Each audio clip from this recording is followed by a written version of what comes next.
اور اب وہ ان اداروں کو وہ کہہ رہے تھے کہ آپ نے دارالعمال جا کر امتحان دینا ہے. تو وہ ساتھی بڑے حیران ہوئے کہ یار وہ آج سے 10 سال پہلے ہمارے پاس پڑھاتے تھے.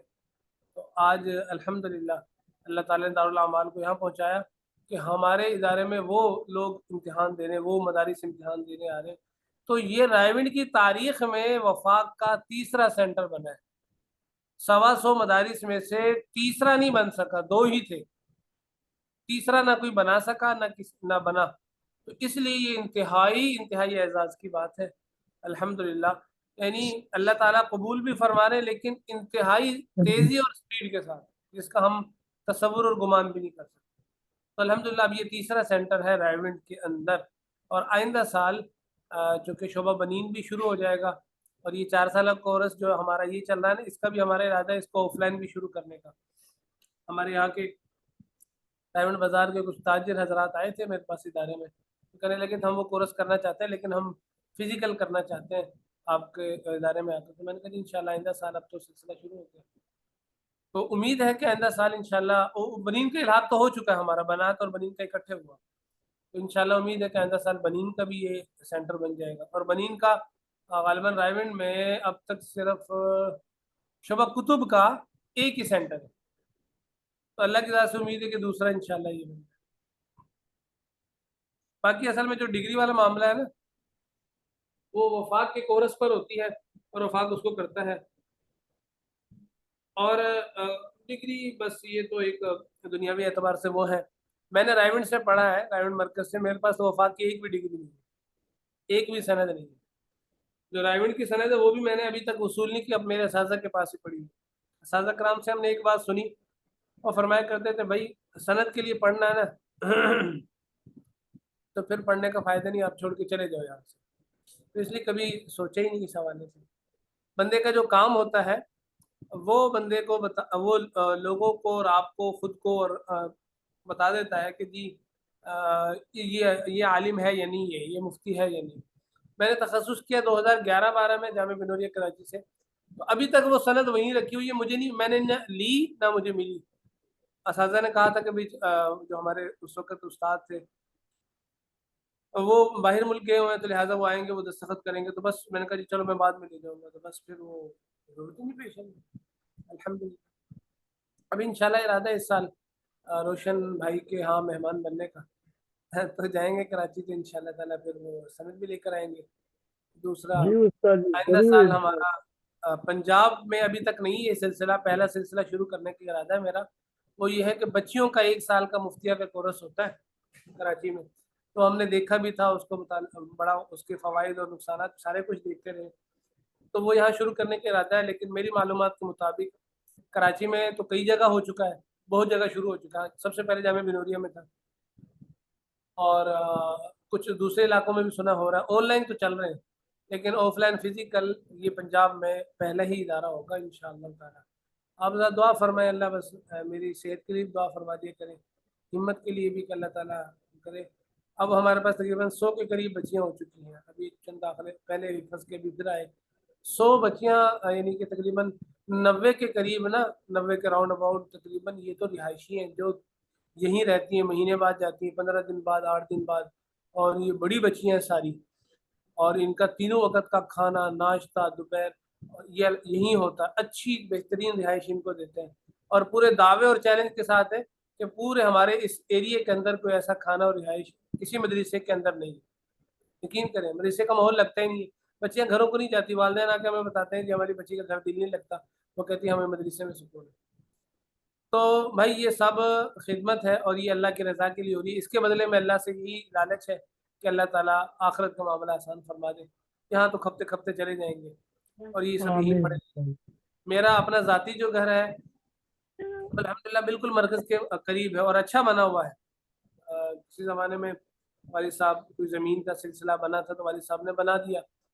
حالانکہ معاشی اعتبار سے ہم لوگ متوسط لوگ ہیں اور بلکہ کمزور بھی کہنے تو غلط نہیں ہوگا، لیکن والد صاحب زمین ہوئی تو والد صاحب نے کاروبار کرنے کے بجائے گھر بنا دیا. بس بڑے کو جو فیصلے ہوتے ہیں بندے کو، تو الحمدللہ وہ اس سے بہتر ہے رہنے کے سہنے کے اعتبار سے. یہاں جنگل ہے، وہ شہر ہے، بالکل مرکز کے گیٹ کے قریب ہے ہمارا گھر.